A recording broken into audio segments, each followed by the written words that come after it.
प्रभु यीशु मसीह के मधुर और मीठे नाम में सबको जय मसीह की मेरा प्यार भरा सलाम। प्रतिभोर परमेश्वर की करुणा हमारे जीवन के लिए नई होती चली जाती है। उसकी नई महान असीम करुणा के लिए हम परमेश्वर का धन्यवाद करते हैं, क्योंकि आज का दिन परमेश्वर ने बनाया है, हम उसमें आनंदित और मगन हो। हालेलुया। आइए हम एक क्षण के लिए अपनी आंखों को बंद करेंगे और परमेश्वर के वचन सुनने के लिए अपने हृदय को तैयार करेंगे। हमारे जीवित और महान स्वर्गीय दयालु अनुग्रहकारी सामर्थी परमेश्वर, बड़ी नम्र और दीनता के साथ अब्बा पिता हम आपके चरणों की वेदी पर आते हैं। हम आपका धन्यवाद करते प्रभु सुंदर समय के लिए। पिता, सचमुच प्रभु आपके वचन में लिखा है, आपका वचन दोधारी तलवार है, वो बोलने वाले और सुनने वाले दोनों को छेदता है। आपका वचन प्रभावशाली है, आपका वचन बलवंत है, आपका वचन शक्तिशाली है प्रभु। और ये वो समय है खुदा जब तू हमसे बात करता है। सचमुच प्रभु हम तेरी सुनने आए हैं।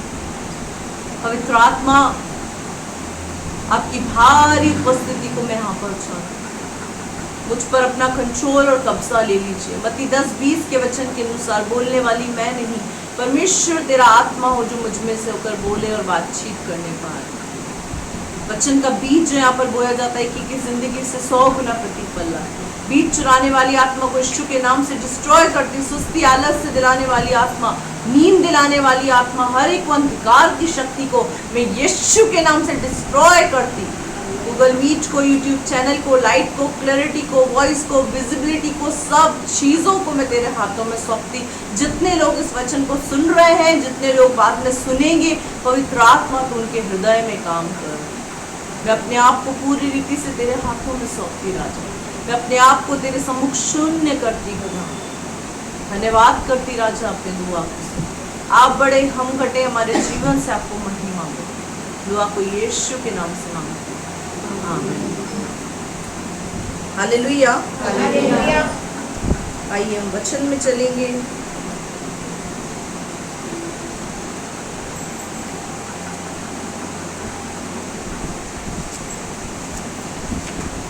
हम निकालेंगे दूसरा राजा, इसका 6ठा अध्याय,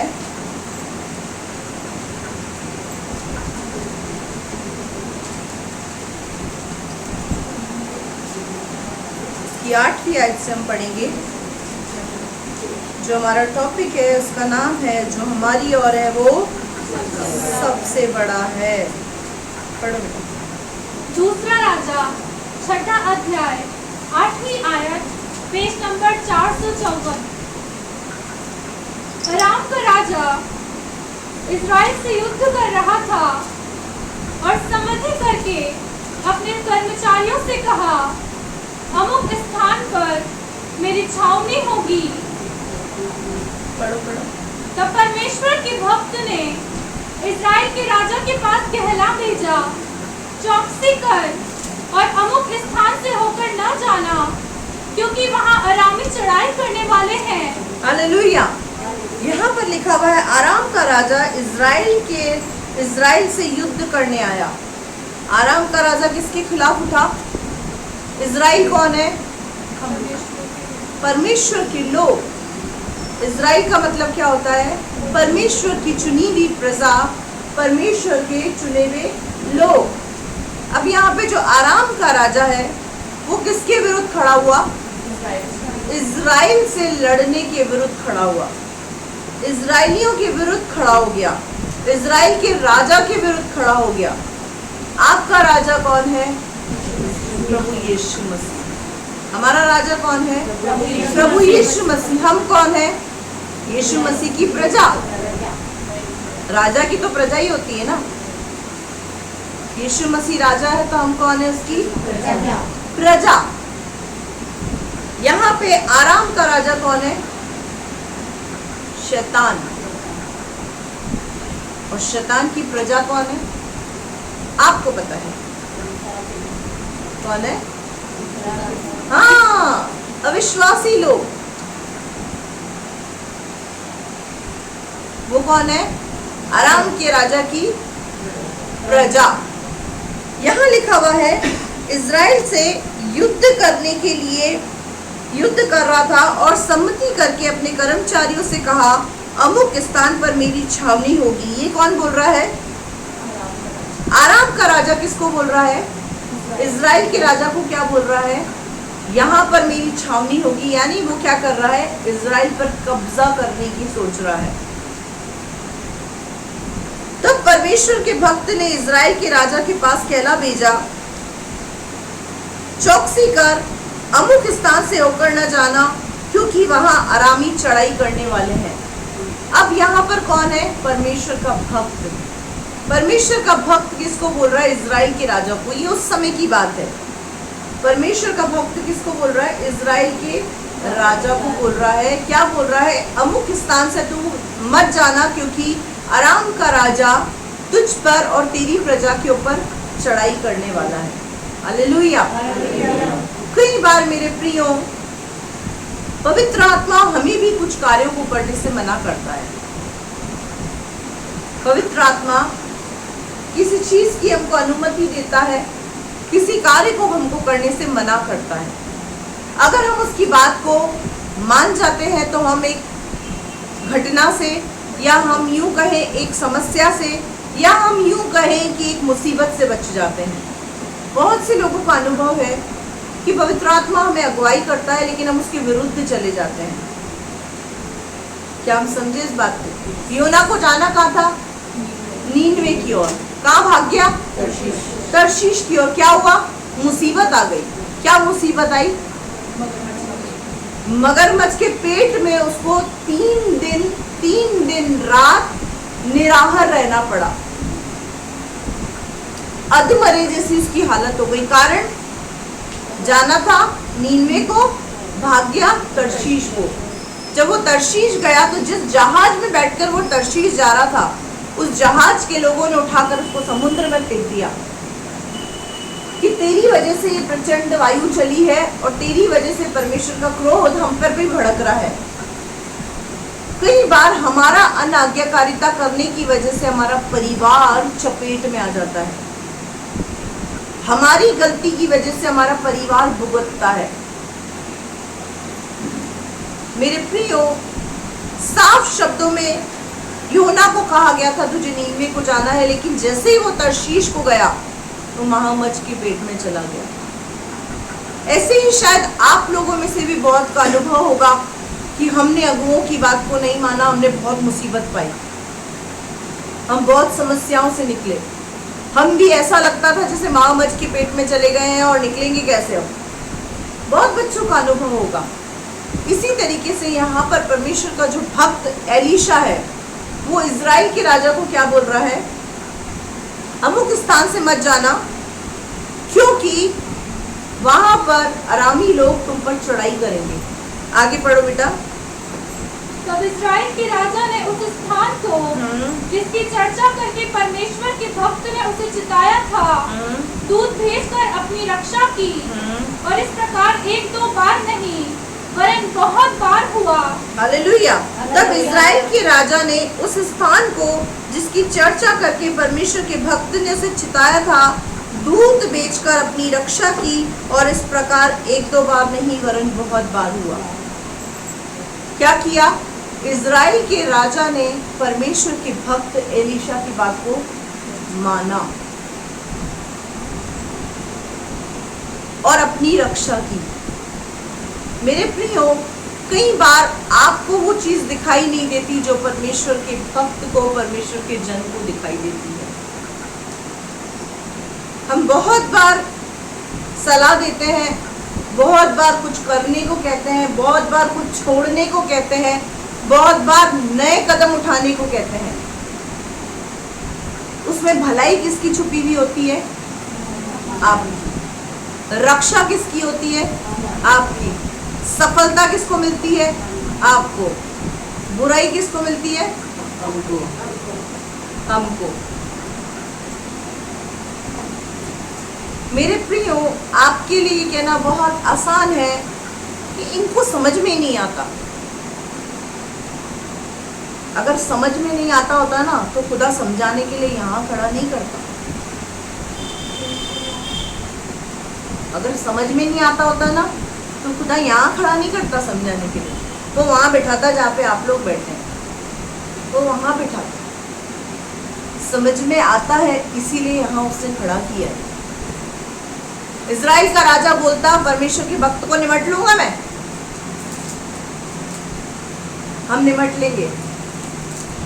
तो आरामी जो राजा था और उसकी प्रजा थी, वो इजराइल के राजा और उसकी प्रजा को निमट लेता, लेकिन उसने चित लगाया और दूतों को भेजकर क्या किया? अपनी रक्षा की। आपके आगे भी परमेश्वर ने दूतों को रखा है। वो दूत कौन है? हम लोग। स्वर्गदूत नहीं। स्वर्गदूत आता है क्या अभी? किसी को दिखा है? दिखाओ तो बताओ, मैं भी दुआ प्रार्थना करूं, मुझे भी दिखे। किसको रखा है? हम लोगों को, अगुओं को। एक समय था जब स्वर्गदूत आता था और बातचीत करता था। एक समय था जब यीशु मसीह ने स्वयं अपने मुख के द्वारा चेलों से बातचीत किया। आज वो समय है, पवित्र आत्मा परमेश्वर के भक्तों के अंदर बैठकर बातें करता है। समय चेंज है। पुराने नियम के अंदर परमेश्वर ने स्वयं बात करी, नए नियम के अंदर परमेश्वर ने अपने पुत्र के द्वारा बात करी, लेकिन आज के युग के अंदर परमेश्वर पवित्र आत्मा के द्वारा बात करता है। हालेलुया। और पवित्र आत्मा की आवाज अगर आप नहीं समझ पाते तो परमेश्वर ने आपके अगुओं को रखा है, दूतों को रखा है, ताकि आपके विषय में परमेश्वर की इच्छा और मनसा और उसकी अभिलाषा को जानकर वो आपको बता सके। कई बार हमको अगुओं की बातें नागवार लगती है, बहुत हल्के में ले लेते हैं हम।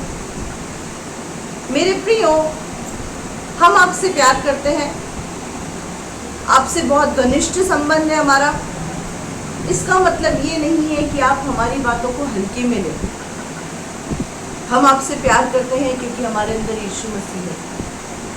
हम आपसे प्यार करते हैं क्योंकि आप यीशु मसीह की भेड़ें और उसके मेमने हो।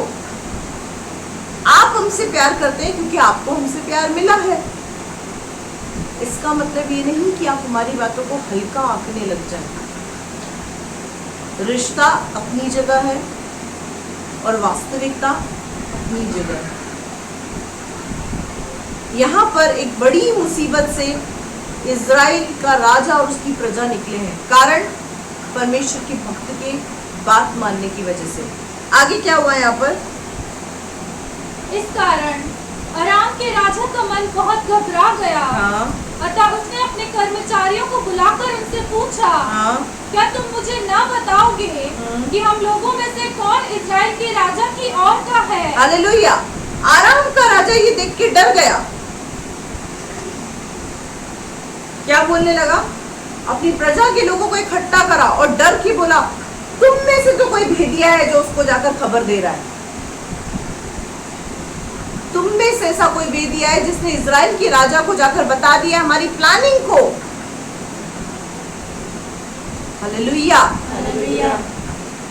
पवित्र आत्मा ही है वो भेदिया जो आपको शैतान की प्लानिंग बताता है, आपको शैतान की प्लानिंग से अवगत कराता है।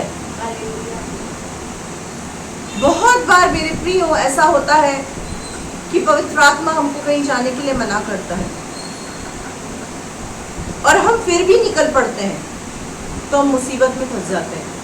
प्रैक्टिकली अनुभव है हमारा बहुत इस विषय पर कि जब पवित्र आत्मा हमको रोकता है और अगर हम नहीं रुकते और अपनी मनमानी करके निकल जाते हैं तो बड़ी मुसीबत और समस्या में फंस जाते हैं। नो डाउट उस समस्या से भी परमेश्वर निकालता है, लेकिन यह समझ में आ जाता है कि पवित्र आत्मा की बात माननी थी। आराम के राजा को शक हुआ अपनी प्रजा पर कि इस प्रजा में से कोई एक ऐसा व्यक्ति है जो इनको सारी खबर दे रहा है। वो एक व्यक्ति कौन था? एलीशा, परमेश्वर का भक्त, जिसने पवित्र आत्मा से परमेश्वर से इस बात को पाया था कि आराम का राजा अपनी प्रजा समेत इज़राइल के राजा और उसकी प्रजा के ऊपर चढ़ाई करने वाला है। कई बार आपको नहीं समझ में आता तो परमेश्वर के भक्तों पर परमेश्वर रिवील करता है, परमेश्वर का आत्मा उनमें से होकर बातचीत करता है। अब यहाँ पर क्या हुआ, सब पका गया। कौन? आराम का राजा घबरा गया, टेंशन में आ गया कि मेरी सारी चाल, मेरे सारे वार फेल क्यों हो रहे हैं। आगे उसके एक कर्मचारी ने कहा, हे मेरे प्रभु, हे राजा, ऐसा नहीं। एलीशा जो इज़राइल में भविष्य वक्ता है, वह इज़राइल के राजा को वे बातें भी बताया करता है जो तू शयन की कोठरी में बोलता है। हालेलुया। क्या बोला? हे राजा, हे प्रभु, ऐसा नहीं है। इज़राइल के अंदर एक भविष्य वक्ता है जिसका नाम एलीशा है। वो उन लोगों को वो भी बातें बता देता है जो तू शयन कोठरी के अंदर, बंद कमरे के अंदर बोलता है। मेरे प्रियो, परमेश्वर के वचन में लिखा है कि राजा के विरुद्ध कुछ ना कहना, क्योंकि छोटी सी चिड़िया उड़कर शयन कक्ष में उसके कान में बता देती है कि आपके चर्च का विश्वासी आपके लिए ऐसे बोल रहा था। छोटी छोटी चिड़िया शयन कक्ष में आकर सब बता देती है। आप जब पीठ के पीछे बोलते हैं ना, तो आपको लगता है सिर्फ आप सुन रहे हैं। पता है, वहां सिर्फ आप नहीं सुन रहे होते और आप नहीं बोल रहे होते, वहां पे दो लोग और होते हैं। एक होता है पवित्र आत्मा और एक होता है दुष्ट आत्मा।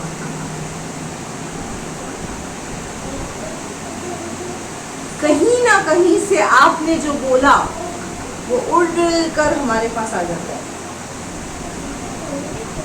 हम उस बात पे रिएक्ट नहीं करते और आपको क्या लगता है पता है, हमने जो किया इनको पता ही नहीं है। हालेलुया। बिल्ली चूहा खाके जैसे मुंह को पहुंचती है ना, बिल्ली चूहा खाके मुंह को पहुंचती है तो इसका मतलब उसने चूहा नहीं खाया, उसका मुंह इस बात को बताता है कि वो चूहा खाकर आई है। हालेलुया। उसके मुंह से पता चलता है, उसकी गाल की लाली से पता चलता है कि चूहा खाकर आई है। इसी तरीके से आपका स्वभाव, आपका व्यवहार, आपका बिहेव बता देता है कि हमारे प्रति आपके मन में कैसी भावनाएं उभर रही हैं। छोटी चिड़िया बहुत है इस कलीसिया के अंदर जो उड़कर हमारे पास आती है और हमको सब पता चल जाता है। यहाँ पर वो क्या बोल रहा है, जो तू शयन कोठरी में बात करता है ना, वो भी पता चल जाता है उस एलीशा को। आप जो गुड़गुड़ करते हैं ना, वो भी हमें पता चल जाता है, लेकिन हम रिएक्ट नहीं करते। आप हमारे खिलाफ बोलते हैं, हमें वो भी पता चल जाता है। आप हमारी तारीफ करते हैं, हमें वो भी पता चल जाता है, लेकिन हम उस बात पर कोई प्रतिक्रिया नहीं करते। उसका कारण पता है क्या है? उसका कारण है कि परमेश्वर का वचन कहता है, कौन मेरे जन के समान गूंगा, बहरा और अंधा है। हम देखकर भी अंधे हो जाते हैं, सुनकर भी बहरे हो जाते हैं और सब कुछ देखते हुए भी गूंगे होकर अपने मुंह को बंद कर देते हैं। ये सोचकर कोई बात नहीं, प्रभु इसे क्षमा कर, इसे माफ कर, इसको आशीष कर। लेकिन एक बात बताऊं, हम तो ऐसा कर देते हैं, लेकिन खुदा उस व्यक्ति के विरुद्ध में खड़ा हो जाता है। मेरी जिंदगी का प्रैक्टिकल अनुभव है, प्रैक्टिकल। मैंने अपनी ज़िंदगी में कई लोगों को माफ़ किया है मेरे खिलाफ बोलने की वजह से, लेकिन मैंने उनकी जीवन का हाल देखा है। मैंने उनके खिलाफ कभी प्रार्थना नहीं करी, लेकिन उनकी ज़िंदगी हाल बेहाल है। कारण पता है क्या है? मैं उनके लिए भला सोचती हूँ और उन्होंने मेरे खिलाफ बोला। मैं भला सोचती हूँ और उन्होंने मेरे खिलाफ बोला। बहुत लोगों का मैंने हाल बेहाल देखा है, आज तक जिनकी ज़िंदगी संवर ही नहीं रही है, सेट ही नहीं हो रही है। पता है क्यों? मैंने उनके लिए कुछ नहीं बोला, वो खुदा उनका दुश्मन बन जाता है। क्यों पता है? क्योंकि परमेश्वर ने प्रॉमिस किया अब्राहम को, मैं तेरे दुश्मनों का दुश्मन, तेरा द्रोहियों का द्रोही बन जाऊंगा, लेकिन तेरे प्यार करने वालों को मैं भी प्यार करूंगा। हालेलुया। क्यों? क्योंकि खुदा बर्दाश्त नहीं करता। हम तो बर्दाश्त करके भूल जाते हैं, क्षमा भी कर देते हैं, दोबारा उसके बारे में बोलते भी नहीं हैं, लेकिन खुदा नहीं छोड़ता। इसीलिए अगुओं के प्रति कुछ ना बोलिए। भले ही आप पति पत्नी हैं, भले ही आप माँ बाप हैं, भले ही आपका बाप बेटी का रिश्ता है, बाप बेटे का रिश्ता है, क्योंकि एक समय आएगा कि आपने जो खिलाफ बोला है ना, उसका रिजल्ट आपको उठाना पड़ेगा। मैं यहाँ से श्राप नहीं दे रही हूँ, हम तो माफ कर देते हैं, हम तो क्षमा करके आशीष भी बोल देते हैं कि प्रभु तुझको आशीष कर, लेकिन परमेश्वर का वचन कहता है जो तुमको छूता है वो मेरी आँख की पुतली को छूता है। मैं आपको डरा नहीं रही हूँ, मैं आपसे प्रेम कर रही हूँ। मैं जब किसी व्यक्ति के साथ बुरा होते देखती हूँ ना, मुझे बहुत दुख होता है। मुझे ये पता है कि उस व्यक्ति ने मेरे खिलाफ कुछ बोला है, इनके खिलाफ कुछ बोला है, इसीलिए वो भुगत रहा है, लेकिन फिर भी हमें दुख होता है। इसीलिए मेरे प्रियो, मेरे अजीजों, अपने मुंह से ऐसा कुछ ना कहें जो आपके अगुओं के खिलाफ हो। विचारों में भी ऐसी बातों को ना लेकर आए। उनसे आकर डायरेक्ट बात कर ले। आपके मन में कुछ है ना, डायरेक्ट आकर आप बात कर ले। हमने आपको अथॉरिटी और अधिकार दिया है उस चीज का। हालेलुया। अब क्या बोला? इजराइल में एक भविष्यद्वक्ता है, भक्त है, जो शयन कोठरी में भी राजा तू बोलता है, सारी बातें बता देता है। आगे राजा ने कहा, हाँ, जाकर देखो कि वह कहाँ है, तब मैं भेज कर उसे पकड़वा मंगाऊंगा। अब क्या किया? आराम के राजा ने बोला एक काम करो, एलीशा को ही इजराइल से उठा लो, ना रहेगा बांस ना बजेगी बांसुरी। फिर क्या हुआ? अब परमेश्वर के भक्त को उठाना इतना आसान है? उसके खिलाफ षड्यंत्र रचना इतना आसान समझते हैं? नहीं। आप षड्यंत्र रचेंगे प्रभु के जन के खिलाफ, वो आपको भारी पड़ेगा। आप उसके लिए वार तैयार करेंगे, वो वार आपके ऊपर आगे पड़ेगा। आगे पढ़ो बेटा। उसको ये समाचार मिला, हाँ, वो दोतान में है। हाँ, तब उसने वहाँ घोड़ों और रथों समेत एक भारी दल भेजा, हाँ। और उन्होंने रात को आकर नगर को घेर लिया। क्या हुआ? जहां पर एलीशा था उस नगर को क्या करा उन्होंने? घेर लिया। और पता चला वो दोतान में है, तो ये लोग पूरी टीम के साथ वहां पहुंच गए। किसको? एलीशा को पकड़ने। एलीशा कितना है? एक व्यक्ति। और ये कितना है? सेना का दल। दल में कोई गिनती नहीं होती थी, हजारों में होता था। एक व्यक्ति को पकड़ने के लिए कितने लोग आए? कितने? हजारों। कितना खतरनाक डर है इनके अंदर एलीशा के प्रति। हमको कितना डर है हमारे अगुओं से। ये अगेंस्ट पार्टी है, विपरीत पार्टी है, लेकिन इनके अंदर क्या है? डर है। किसका? एलीशा का। अब देखना आगे क्या हुआ। भोर को परमेश्वर के भक्त का हाँ। टहलुआ उठा और निकलकर क्या देखता है कि घोड़ों और रथों समेत एक दल नगर को घेरे हुए पड़ा है। तब उसके सेवक ने उससे कहा, हाय मेरे स्वामी, हम क्या करें? हालेलुया। अब ये एलीशा का टहलुआ है। भोर को उठा, भोर को उठते ही बाहर की फ्रेशनेस लेने के, अंगड़ाई थोड़ी सी बाहर जाके लेके आता हूँ ठंडी हवा में, और थोड़ी सी रोशनी और उजाले को देख के आता हूँ, गार्डन की सैर करके आता हूँ, थोड़ा जाके तरोताजा हो जाता हूँ। तो टहलुआ क्या हुआ? जैसे ही भोर को उठकर बाहर निकला तो उसने क्या देखा? घोड़े, रथ, दल। किसके? आराम के राजा के। और जब इन सब चीजों को उसने देखा, और इन सब चीजों को देखने के बाद वो अपने वापस से किसके पास गया? एलीशा के पास। और जाकर उसको क्या कहा? हाय मेरे स्वामी, हम क्या करें। हालेलुया। यही स्थिति हमारे जीवन में कई बार होती है। जब प्रभु में चलते चलते कोई समस्या हमारे जीवन के अंदर आती है और हमारी गुत्थी उलझ जाती है, तो हम क्या करते हैं? अगुओं के पास जाते हैं। अब हम क्या करें? अब क्या हुआ यहाँ पर?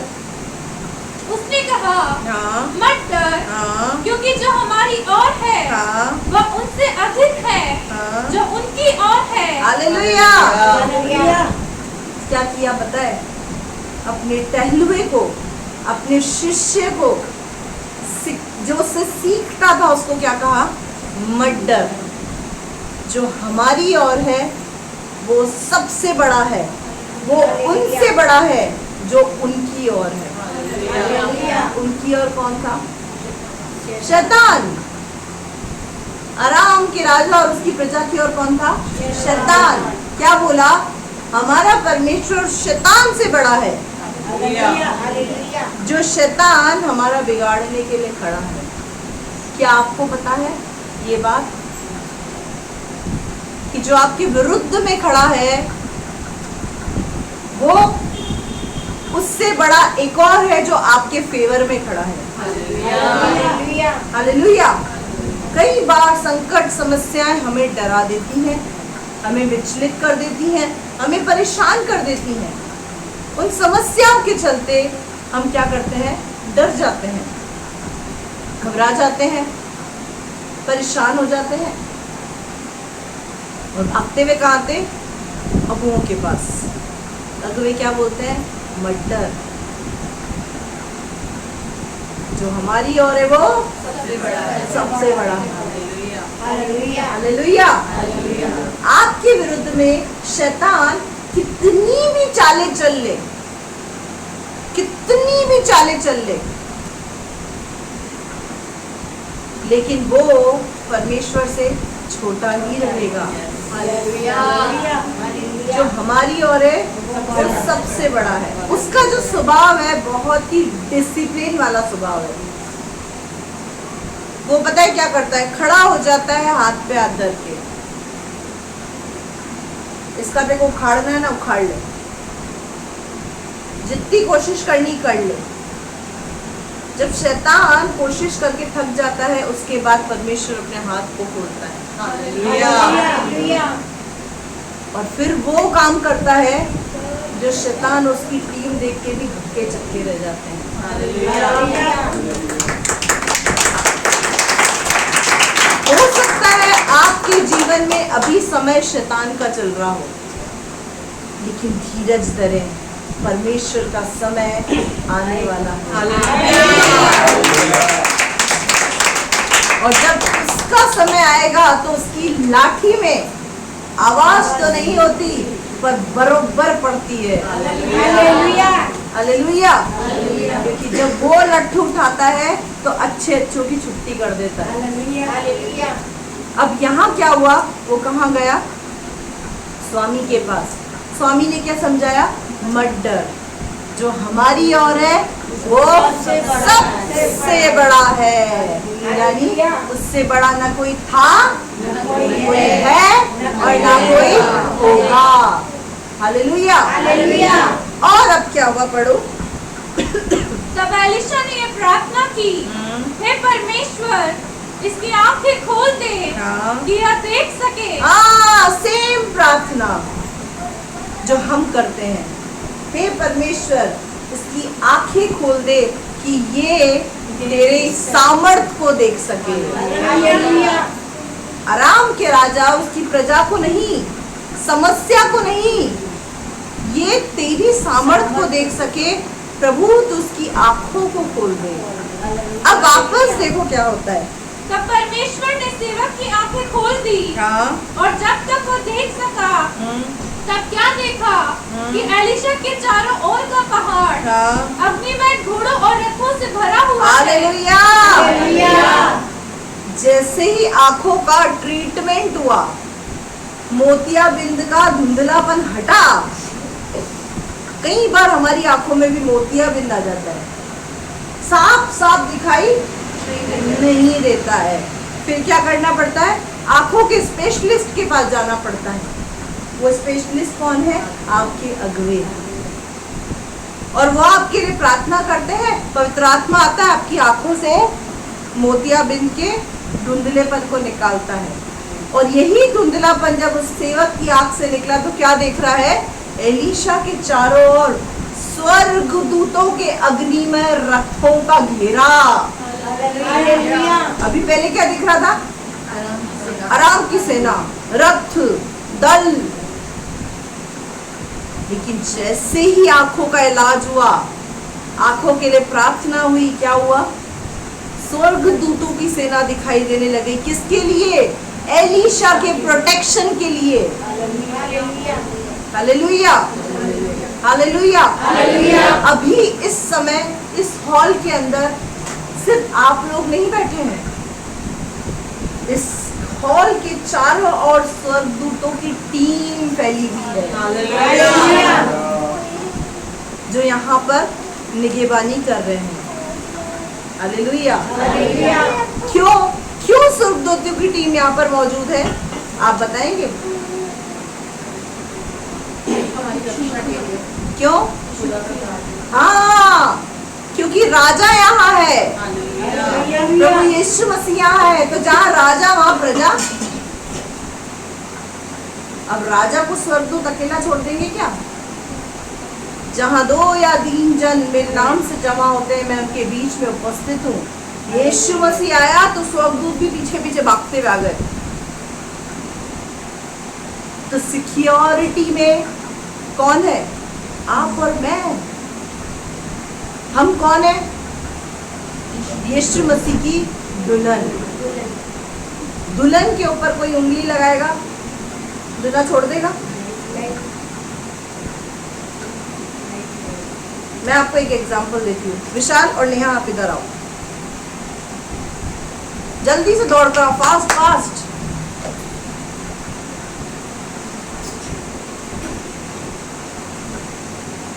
ये दुल्हन है और ये इसका दूल्हा है।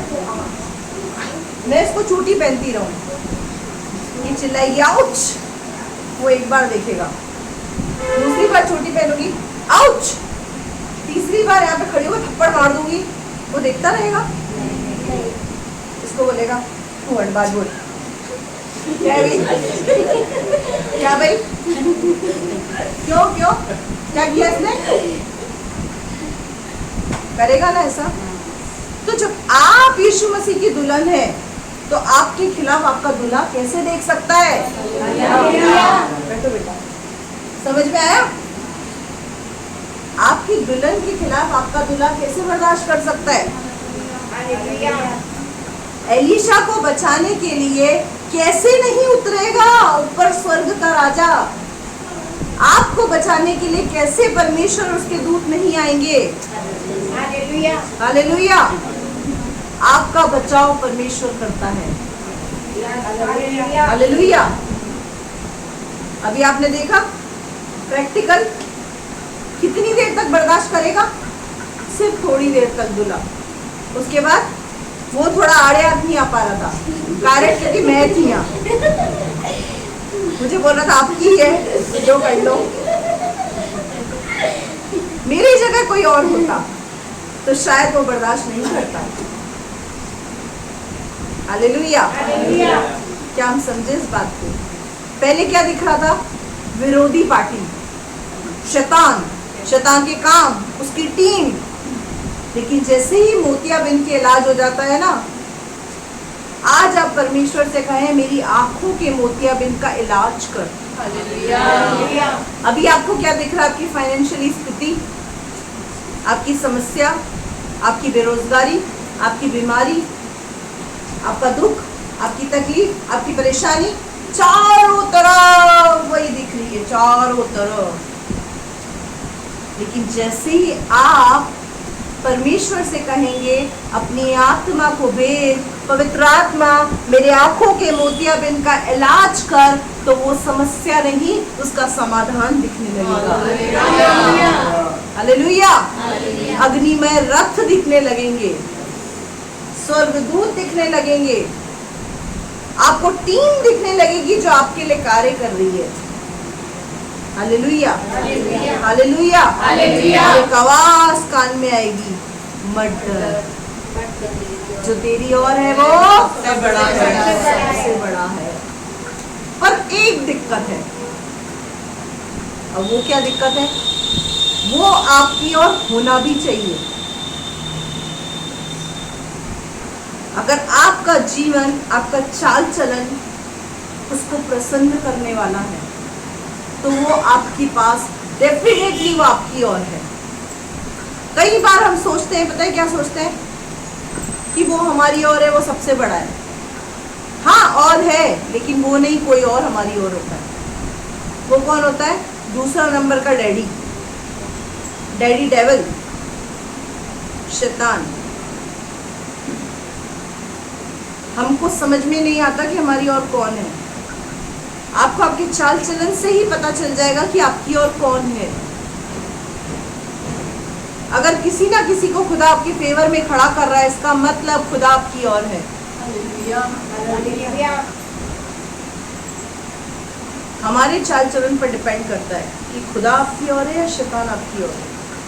मैंने आपको पहले भी बताया था कि आप अपना हाथ, अपना रिमोट कंट्रोल किसके हाथ में दे रहे हैं? वो आपके हाथ में। यीशु मसीह रिमोट छीनेगा नहीं, ये अथॉरिटी उसने आपको दी है। अगर आप अपना रिमोट यीशु के हाथ में देंगे तो उसको यीशु ही चलाएगा, लेकिन अगर शैतान के हाथ में दे दिया तो शैतान चलाएगा। हम तो शैतान से बहुत नफरत करते हैं, हम तो उसको रिमोट देते भी नहीं, फिर क्यों काम करता है? करेगा। गुस्सा, गाली गलौज, मारपीट, गुटखा, दारू, तंबाकू, सिगरेट, गलत संगति, गलत फ्रेंड सर्कल, गलत बातें, गलत सोच, ये सब शैतान की देन है। ये गिफ्ट्स है शैतान के, और इनमें से एक भी गिफ्ट आपने अपने जीवन के अंदर धारण कर लिया, इसका मतलब आपने अपना रिमोट शैतान के हाथ में दे दिया। उसको ज़्यादा बड़ी जगह नहीं चाहिए आपके जीवन में एंट्री करने के लिए, उसको इतनी सी जगह चाहिए आपकी ज़िंदगी में एंट्री करने के लिए, और वो आपकी ज़िंदगी को तहस नहस कर देगा। वचन के खिलाफ कोई भी काम आप करेंगे, वो आपकी ज़िंदगी में एंट्री करेगा, चाहे कुछ भी हो जाए।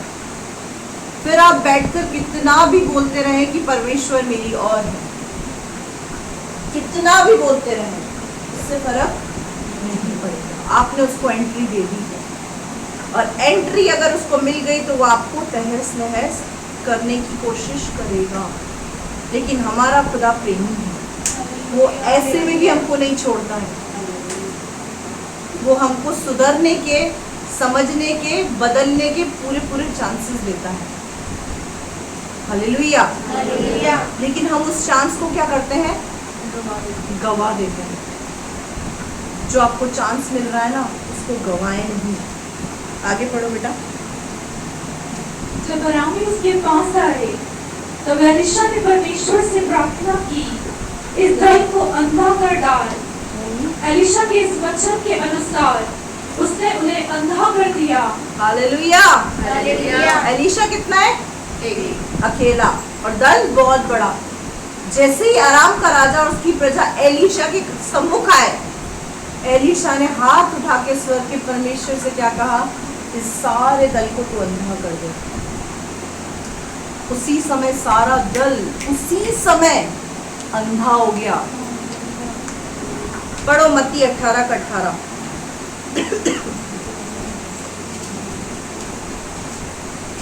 मत्ती 18 का 18 से 20, रोमियो 8 का 31 और 32।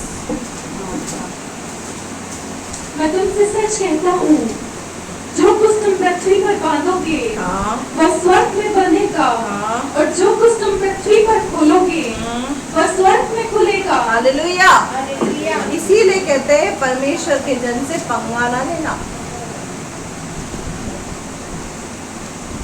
Hallelujah, hallelujah. जब बंटवारा हुआ तो मंत्री जी ने कहा, क्या कहा पता है? पाकिस्तान मुसलमानों को दे दो और हिंदुस्तान हिंदुओं को दे दो, लेकिन ईसाइयों को मत छेड़ना। ये सोए हुए शेर है। अगर तुमने यीशु मसीह को फॉलो करने वाले लोगों को छेड़ दिया ना, तो ये अगर जग गए ना तो भारी पड़ जाएगा तुमको। हालेलुया। इसीलिए हमको कोई देश दिए ही नहीं, क्योंकि उनको पता है कि ये लोग खतरनाक लोग हैं। और हमको कोई देश चाहिए भी नहीं, क्योंकि हम स्वर्ग देश के हैं। धरती पर सिर्फ अपने पिता का काम करने के लिए रुके हुए। हालेलुया। क्या बोला? इनको मत छेड़ना, बड़े खतरनाक लोग हैं ये ऐसे हाथ उठाते हैं और पता नहीं क्या कर देते हैं। और सच में हम लोगों से लोग बहुत डरते हैं, उनके अंदर ये डर खुदा ने समा दिया है। यहाँ पर भी कुछ ऐसा ही हुआ। मत्ती 18:18 में लिखा है, मैं सच तुमसे कहता हूँ, जो कुछ तुम पृथ्वी पर बांधोगे वो स्वर्ग में बंधेगा, जो कुछ तुम पृथ्वी पर खोलोगे वो स्वर्ग में खुल जाएगा। इसने हाथ उठाया एलीशा ने और प्रार्थना करी, हे प्रभु परमेश्वर, मेरे स्वामी, मेरे पिता, इनको अंधा कर दो। सब अंधे हो गए। इसका मतलब हम घर जाके ट्राई करें ऐसा अपने दुश्मनों पर। सिचुएशन देखिए, उस समय की सिचुएशन और थी। उस समय की सिचुएशन थी ये। हम क्या करते हैं? अपने दुश्मनों पर ट्रायल मारते हैं, नेगेटिव प्रार्थना करते हैं, नकारात्मक बोलते हैं। हम इस चीज के लिए नहीं बुलाए गए हैं। ये तो पुराने नियम का चित्रण है। नए नियम के अंदर यीशु मसीह ने क्या कहा? तुम आशीष के स्रोत हो, तुम श्राप देने के लिए नहीं बुलाए गए हो, तुम आशीष के वारिस हो, इसलिए आशीष दो, श्राप मत दो। यहाँ पर श्राप नहीं दे रहा है, यहाँ सिचुएशन ऐसी थी। अब देखो क्या सिचुएशन हुई। यहाँ पर परमेश्वर के वचन में लिखा है, जो कुछ तुम पृथ्वी पर बांधोगे स्वर्ग में बंधेगा, खोलोगे पृथ्वी पर खुलेगा। आगे फिर मैं तुमसे कहता हूँ, हाँ, यदि तुम में से दो जन पृथ्वी पर किसी बात के लिए एक मन होकर उसे मांगे, हाँ, तो मेरे पिता की ओर से जो स्वर्ग में है उनके लिए हो जाएगी। हाँ, क्योंकि जहाँ 2 या 3 मेरे नाम पर इकट्ठे होते हैं, हाँ, वहाँ मैं उनके बीच में होता हूँ। हालेलुया। क्योंकि जहाँ 2 या 3 मेरे नाम से इकट्ठे होते हैं, मैं उनके बीच में होता हूँ। इसीलिए 2 जन अगर किसी बात के लिए एक मन हो जाते हैं ना, तो वो बात पूरी होकर रहती है। लेकिन वो बात होनी चाहिए वचन के अनुसार। 2 दोस्त एक मन हो गए, प्रार्थना कर रहे हैं, ये लड़की मुझे मिल जाए। ऐसी प्रार्थनाएं कबूल नहीं होती है। ये लड़की मुझे मिल जाए, मेरी हो जाए। वचन के अनुसार अगर आप 2 जन एक मन होकर प्रार्थना करोगे, अवश्य आपके काम होंगे। आपके कार्य रुके हुए हैं। किसी भी एक ऐसे विश्वासी को पकड़ ले, उसके साथ एक मन हो जाए। लेकिन ध्यान दें, सिर्फ प्रार्थना के लिए एक मन होना है। प्रार्थना करने के बाद बुराई के लिए एक मन नहीं होना है। प्रार्थना कर ली, और बहन तुझे पता है क्या? नहीं पता है, तू बता।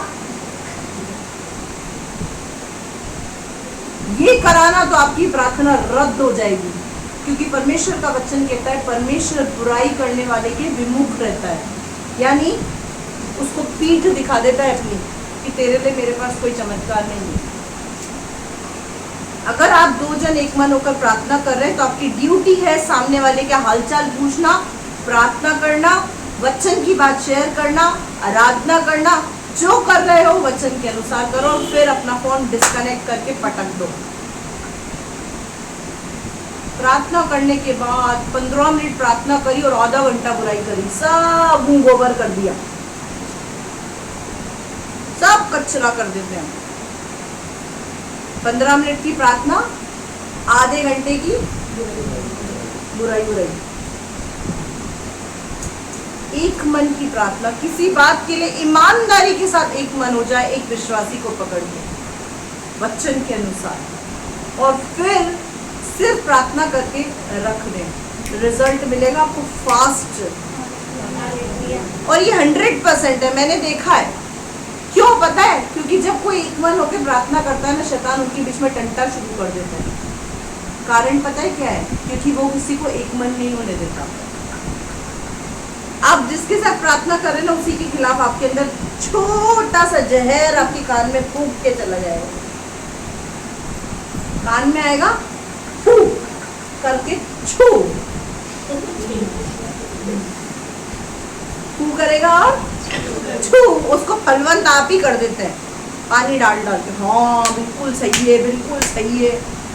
फिर क्या होता है, जो 2 जन एक मन की प्रार्थना कर रहे हैं वो गई भैंस पानी में। अब वो कब निकलेगी पानी में से पता ही नहीं, चली गई वो तो। इसीलिए जब 2 जन एक मन प्रार्थना करते हैं, सबसे पहले एक दूसरे से इस बात को कहें कि बहन हम इस समस्या के लिए प्रार्थना करेंगे, लेकिन इस चीज के लिए भी प्रार्थना करेंगे कि तेरे और मेरे बीच में शैतान का कड़वा बीज काम ना करे, क्योंकि रिजल्ट उससे 100% आएगा। ये आपने देखा होगा प्रैक्टिकल। आप किसी के साथ एक मन की प्रार्थना ज्यादा दिन तक नहीं कर पाएंगे। क्यों? क्योंकि शैतान को पता है जहाँ 2 जन एक मन हो गए, मेरी छुट्टी, मेरी वाट लग जाएगी। हालेलुया। और जो कुछ पृथ्वी पर बांधेंगे स्वर्ग में बंधेगा, जो कुछ पृथ्वी पर खोलेंगे वो स्वर्ग में खुलेगा। और 2 और 3 जन जब मेरे नाम से जमा होते हैं, इनके बीच में मैं उपस्थित हूँ। हालेलुया। वापस वहीं आएंगे बेटा। अब यहाँ पर जैसे ही एलिशा ने बोला अंधे हो जाए, तो वे लोग सब क्या हुए? अंधे हो गए। पूरा का पूरा दल अंधा हो गया। आगे तब एलीशा ने उससे कहा, हाँ, ये तो मार्ग नहीं है, हाँ, और न यह नगर है, हाँ, मेरे पीछे हो लो, हाँ, मैं तुम्हें उस मनुष्य के पास जिसे तुम ढूंढ रहे हो पहुंचाऊंगा। हाँ। तब उसने उन्हें शोम्रोन को पहुंचा दिया। हालेलुया। क्या करा? अपने पड़ोसी से बोलो, दल को उल्लू बना दिया। क्या करा? अब दल तो हो गया अंधा, अब उनको दिख ही नहीं रही जो हमसे बात कर रहा है वो एलीशा है, क्योंकि आज से पहले एलीशा की कभी उन्होंने आवाज ही नहीं सुनी थी। अब एलीशा ने उनको क्या बोला? तुम गलत रास्ते आए हो, तुम जिस व्यक्ति को ढूंढ रहे हो मुझे पता है, मैं तुमको इनके पास लेकर जाता हूँ। और कहाँ जाकर पहुंचा दिया? शोम्रोन में पहुंचा दिया उन लोगों को। अब पढ़ो। जब वे शोम्रोन में आ गए, तब एलीशा ने कहा, हे परमेश्वर, इन लोगों की आंखें खोल, ये देख सके। हालेलुया। अंधा नहीं छोड़ा।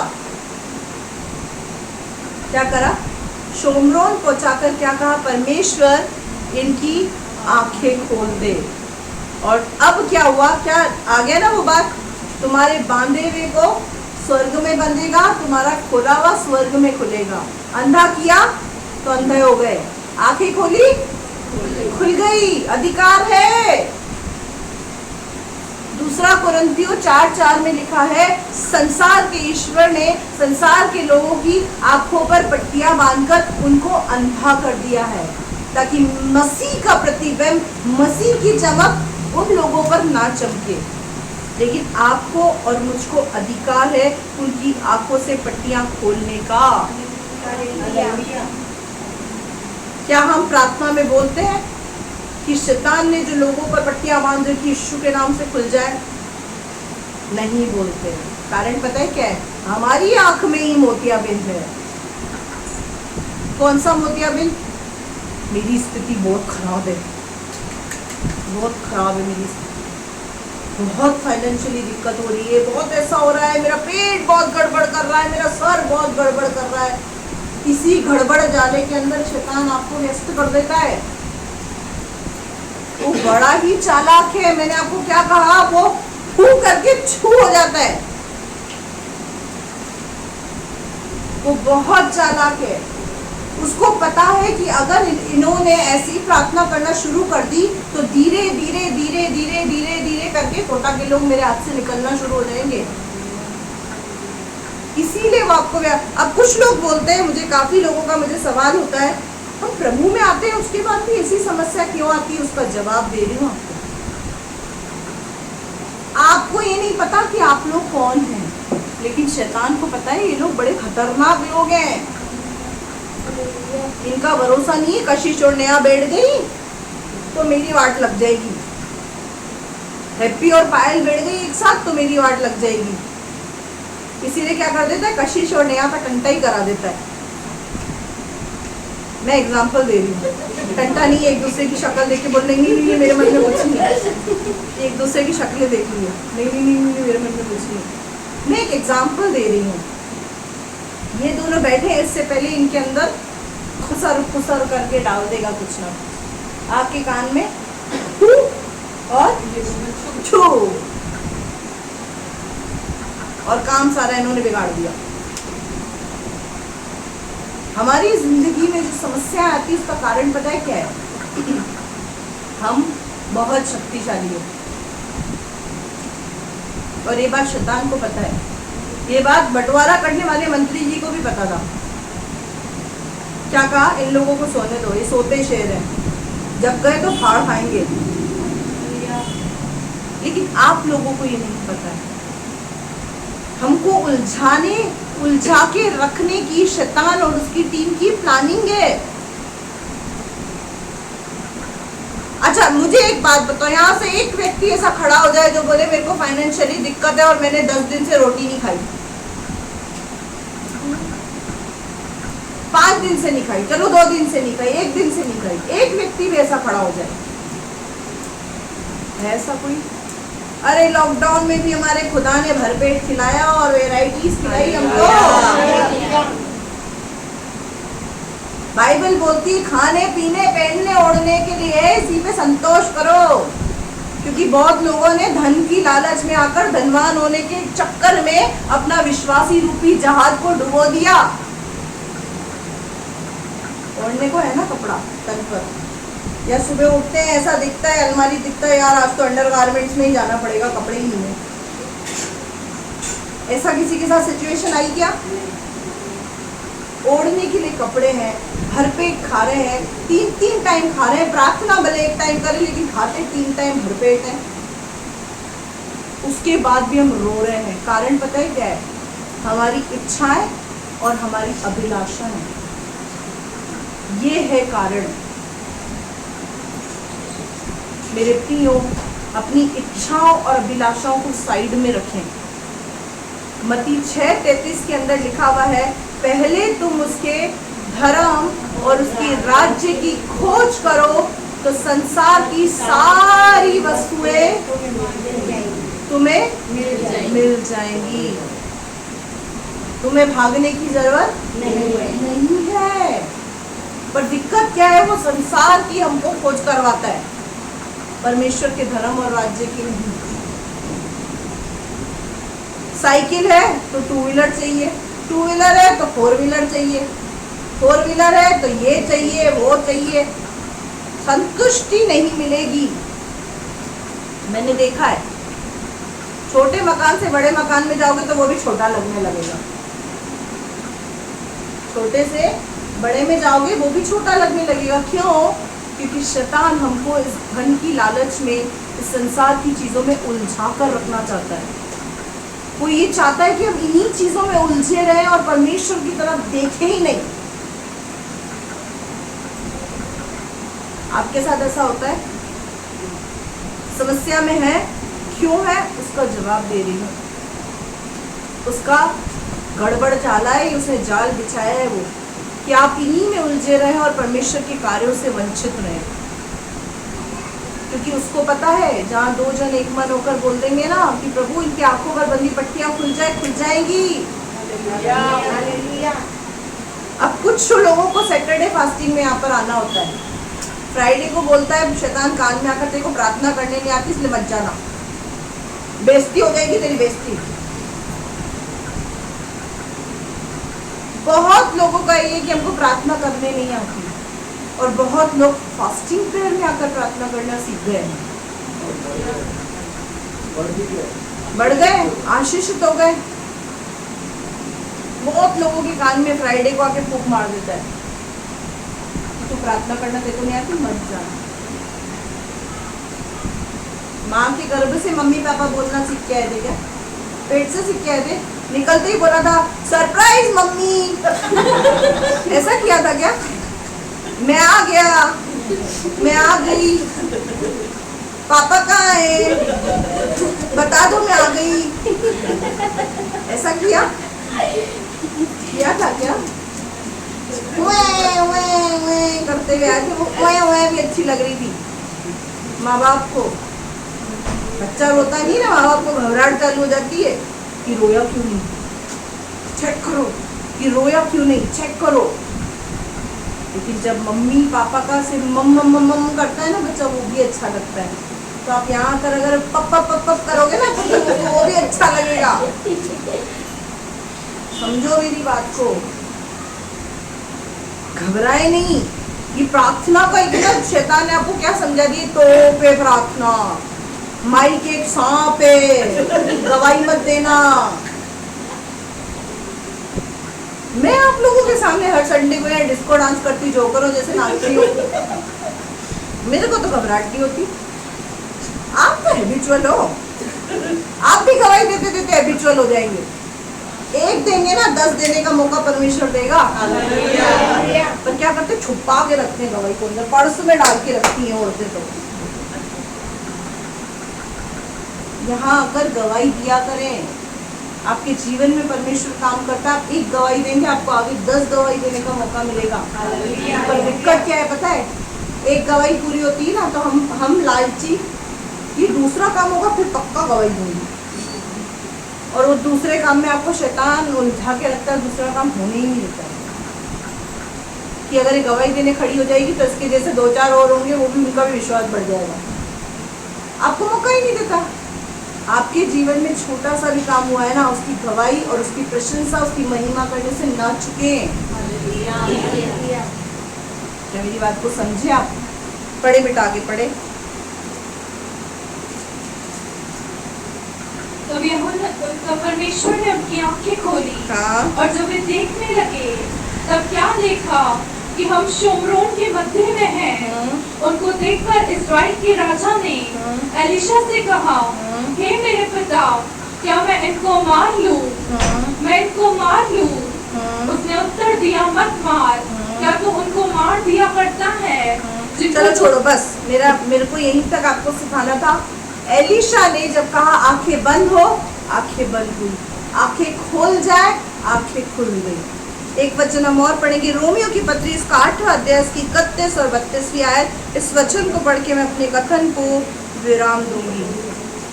रोमियो की पत्री 8वां अध्याय 31वीं आयत, पेज नंबर 217। अतः हम इन बातों के विषय में क्या कहें? यदि परमेश्वर हमारी ओर है तो हमारा विरोधी कौन हो सकता है? यदि सृष्टि का बनाने वाला सृष्टिकर्ता हमारी ओर है तो हमारा विरोधी कौन हो सकता है? अगर वो परमेश्वर हमारी ओर है तो हमारा विरोधी कोई नहीं हो सकता है, हमारा विरोध कोई नहीं कर सकता है। लेकिन ये बात हमको पता ही नहीं है कि वो हमारी ओर है, वो शक्तिशाली है। हम तो छोटी समस्या को प्रोजेक्टर पे बड़ा बड़ा देख के डरते रहते हैं। हाय ये समस्या, हाय ये समस्या, हाय ये समस्या। हमारे मुंह से सकारात्मक बातें कम, नकारात्मक बातें ज्यादा निकलती हैं। एलीशा का टहलुआ क्या देख रहा था? दल को देख रहा है, सेना को देख रहा है, विरोधी पार्टी को देख रहा है, समस्या को देख रहा है। लेकिन एलीशा पॉजिटिविटी को देख रहा है, वो स्वर्गदूतों को देख रहा है, स्वर्गदूतों की सेना को देख रहा है, सिक्योरिटी गार्ड्स को देख रहा है अपने चारों तरफ। पॉजिटिव बने, अपने जीवन से नेगेटिविटी को दूर करें, अपने जीवन में पॉजिटिविटी को एक्सेप्ट करें, सकारात्मक बातों को सोचें, सकारात्मक बातों को लें। हम क्यों नेगेटिव है? कारण पता है क्या है? हम परमेश्वर के वचन को नहीं पढ़ते। कुछ लोगों के तो किताब के जो पन्ने हैं ना ऐसे चिपके रहते हैं, पकड़ पकड़ के खोलना पड़ता है इनको। क्यों? खुलती ही नहीं है। बाइबल खुले तो पन्ने थोड़े ढीले हो ना, ढीले कैसे होंगे पन्ने? खुलती ही नहीं है। संडे को जाके उसको सजा के लाल कपड़े में पैक करके वापस आगे में रख देंगे, पढ़ी ले, अगले संडे फिर ले जाऊंगा तेरे, यही रहना जब तक। इसको आले तिकाले में रखने के लिए नहीं दिए। मैंने ऐसे लोग भी देखे हैं जो लोग जिनको पढ़ने के लिए जगह नहीं मिलती ना, तो उसको बाथरूम में ले जाके भी पढ़ते हैं।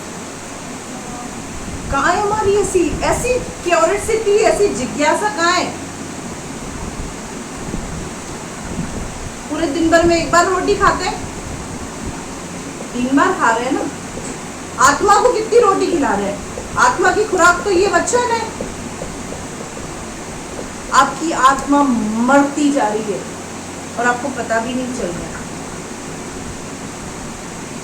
भर पेट रोटी खाते हैं, भर पेट। उसके बाद खाने के बाद फिर मीठा ढूंढते हैं, कुछ मीठा, कुछ तो मीठा हो जाए। रोटी खा ली, उसके बाद मीठा ढूंढते हैं, कुछ तो मीठा हो जाए। आत्मा को भी तो कभी मीठा मीठा दे दो। आत्मा को भी तो कभी बोल दो कि आज तूने एक चैप्टर नहीं, आज एक चैप्टर और पढ़ के मीठा पिला देते हैं। पवित्र आत्मा को, अपनी आत्मा को सुकून दे देते हैं, एक अध्याय और पढ़ के। कभी करते हैं? सुबह सुबह उठ के भजन संहिता का सबसे छोटा अध्याय ढूंढते हैं, छोटा सा अध्याय। किसको उल्लू बना रहे? खुद को। खुद को उल्लू बना रहे, क्या बोल के? तूने वचन पढ़ लिया, तू पूरी दुनिया में जाके घूम। ऐसा काम नहीं करें। जब परमेश्वर हमारी औरत, हमारा विरोधी कोई नहीं हो सकता, उसको अपने फेवर में ले। हमको नकारात्मक बातें क्यों घूमती है? कारण पता है क्या है? क्योंकि जो सकारात्मक बातें इसमें लिखी हुई ना, उनको पढ़ते ही नहीं,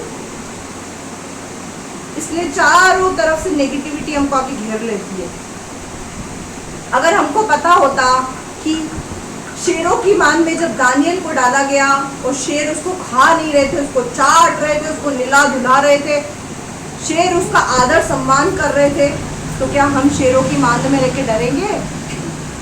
पता ही नहीं है। पूछू दानियल शेरों की मान में क्या? कौन दानियल? पहली बार नाम सुना है?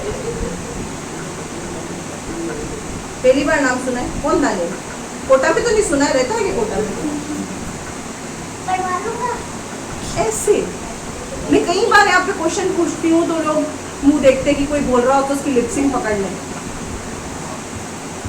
मेरे प्रिय नोट्स को पढ़ें, ये आपके काम की चीज है, मेरे काम की चीज तो मेरे पास है, मैं इसको पढ़ रही हूँ। ये आपको इसलिए नहीं दी कि आप उसको घर में सजा के रखें, सुबह शाम इस पे झाड़ा फूका मारे, मिट्टी ना चढ़ने दें इसके ऊपर। देखो, एक सिद्धांत है, जितनी आपकी बाइबल पुरानी होगी उतना आपका जीवन नया होगा, और जितनी आपकी बाइबल नहीं होगी उतना ही आपका जीवन पुराना होता चला जाएगा। ये आपको हाथ में दी है, इसको पढ़ें। इसमें सकारात्मक बातें लिखी हुई है जो शैतान आपको दिखाना नहीं चाहता, आपसे छुपाना चाहता है। मैंने देखा है प्रार्थना करना लोगों के लिए बहुत आसान होता है। आए हम प्रार्थना करें, ये बहुत जल्दी आसान होता है, फटाफट प्रार्थना करें। प्रार्थना 2 मिनट का खेल है ना। अध्याय कोई बड़ा निकल जाए तो 10 मिनट ले लेता है, तो वो चलता नहीं है, अपन को हजम नहीं होती ना। 10 मिनट बहुत कीमती है हमारे। 10 घंटे फिजूल के कामों में बर्बाद कर देंगे, लेकिन 10 मिनट वचन पढ़ने के लिए हमारे पास नहीं है। और फिर बोलते हैं हमारे पास समस्या आएंगी, रहोगे समस्या में, क्योंकि समस्या से निकलने का समाधान वचन तो इसमें लिखे हुए है ना।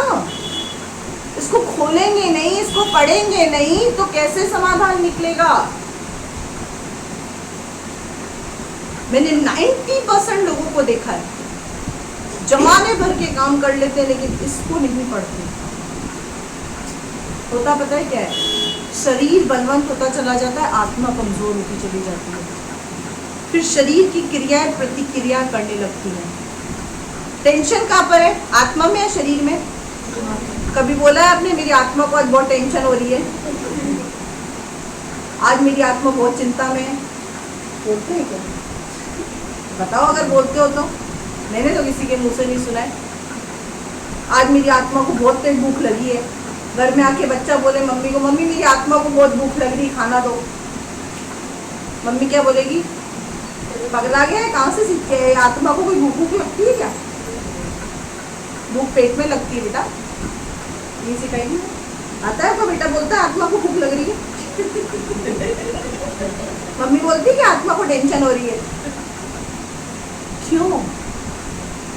सब शरीर के काम है, टेंशन शरीर करता है, सोच विचार शरीर करता है, रोता शरीर है, पिटता शरीर है, गुटखा शरीर खाता है, तंबाकू शरीर पीता है, ये जो दारू पीता है शरीर पीता है, सब शरीर कराता है। और हमारी आत्मा क्या करती है? बुझ जाती है। शरीर के काम चलते रहते हैं। अपनी आत्मा को जिंदा करें, आपके शरीर की प्रतिक्रियाएं अपने आप बंद हो जाएंगी, अपने आप बंद हो जाएगी। आत्मा में जागृत हो। आगे पढ़ो बेटा, 32 को भी पढ़ दो। जिसने अपने निज पुत्र को भी न रख छोड़ा, हाँ। परंतु उसे हम सब के लिए दे दिया, हाँ। वो उसके साथ हमें और सब कुछ क्यों न देगा। हालेलुया। जिसने आपको एक ही बेटा था यीशु मसीह उसके पास, उसने उसको तक न छोड़ा। वो इकलौता बेटा भी क्रूस पर बलिदान चढ़ने के लिए आपके लिए और मेरे लिए दे दिया, तो वो आपको सब कुछ क्यों ना देगा। वो गाड़ी भी देगा, वो घोड़ा भी देगा, वो बंगला भी देगा, पर उतना ही देगा जितने में आप भूल ना जाए। स्पष्ट कर दूं, ये तो साल भर बाद मेरे पास है, बंगला अभी तक नहीं आया। स्पष्ट कर दूं, उतना ही देगा जितने में आप भूल ना जाए, लेकिन शांति भरपूर देगा। ऐसी देगा जहां बैठे होगे, आपसे बात करने वाला व्यक्ति बोलेगा आपके पास अलग ही शांति मिलती है। मेरे पास जब बच्चे आके बैठते हैं ना, उनको 3 घंटे का भी पता नहीं चलता है। बोलते हैं आपके पास पता ही नहीं समय कैसे निकल जाता है, समझ में ही नहीं आता है, क्योंकि मेरे पास शांति अपार है। मैं ना धन देती हूँ, ना दौलत देती हूँ, ना शौहरत देती हूँ, लेकिन जो प्यार और शांति यीशु ने मुझे दी है ना, मैं बस उसी हूँ।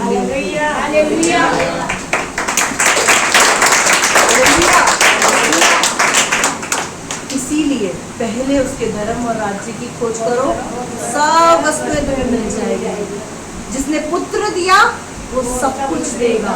जो हमारी ओर है वो सबसे बड़ा है, और जब वो हमारी ओर है तो कोई हमारा विरोधी नहीं है। अब बजाओ ताली।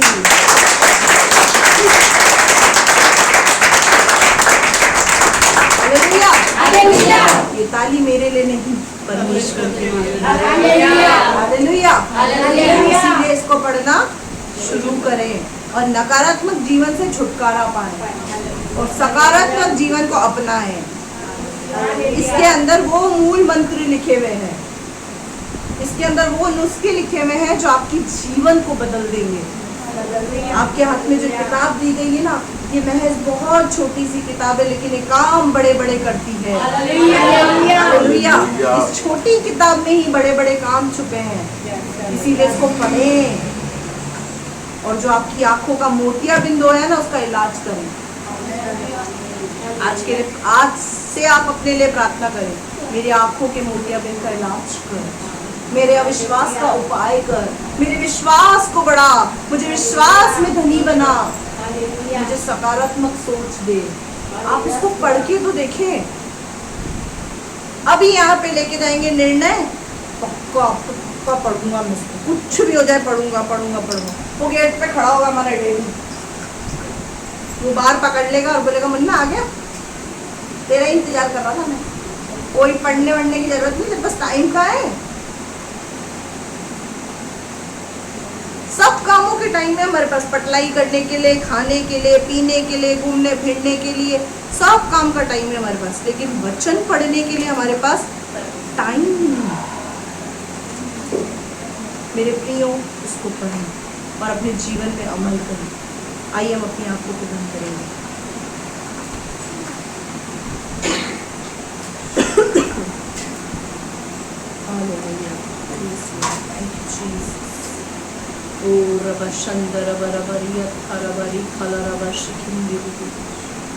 हमारे जीवित और महान स्वर्गीय दयालु अनुग्रहकारी सामर्थी परमेश्वर, हम बड़ी नम्र और दीनता के साथ अब पिता आपके चरणों की वेदी पर आते हैं।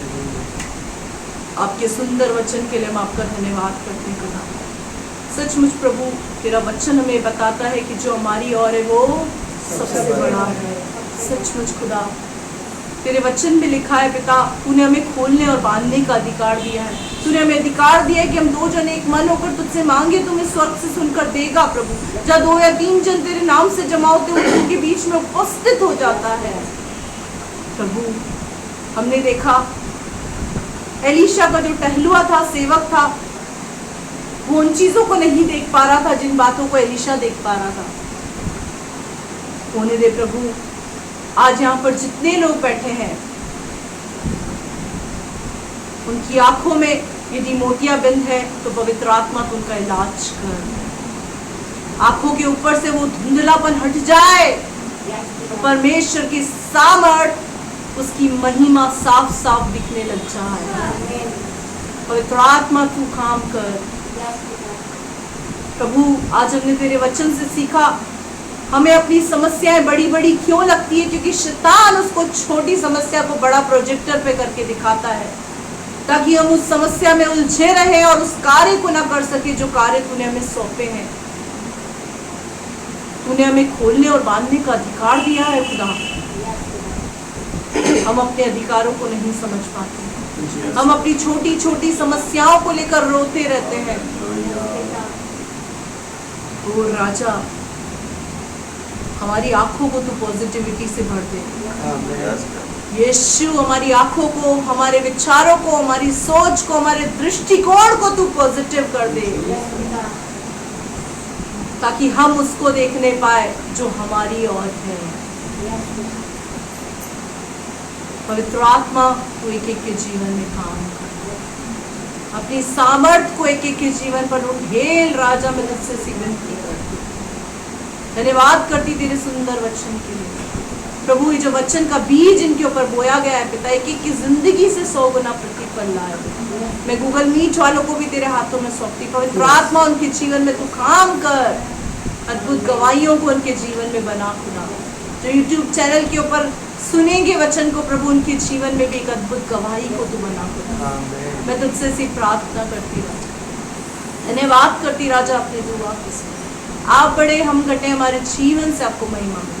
धन्यवाद के साथ प्रार्थना विनती जल्द आने वाले प्रभु यीशु मसीह के सामर्थी मीठे जलाली नाम से मांगती। आइए हम सब अपनी आंखों को बंद करेंगे और परमेश्वर के सम्मुख अपने सरों को झुकाएंगे और आशीष वचन को प्राप्त करेंगे। पिता परमेश्वर का प्रेम, प्रभु यीशु मसीह का अनुग्रह और पवित्र आत्मा की सहभागिता आपके और हमारे साथ सदैव बनी रहे। हम सब कहें आमीन। आइए हम आशीर्वाद को प्राप्त करेंगे। आशीर्वाद को प्राप्त करें। एक परमेश्वर आपको आशीष दे, आपकी रक्षा करे, अपने मुख का प्रकाश आप पर चमकाए, आप पर अनुग्रह करे, अपना मुख आपकी ओर करे, आपको अपनी शांति से भरे। सब कहें आमीन। प्रभु आपको आशीष दे। जय मसीह की। Praise the Lord.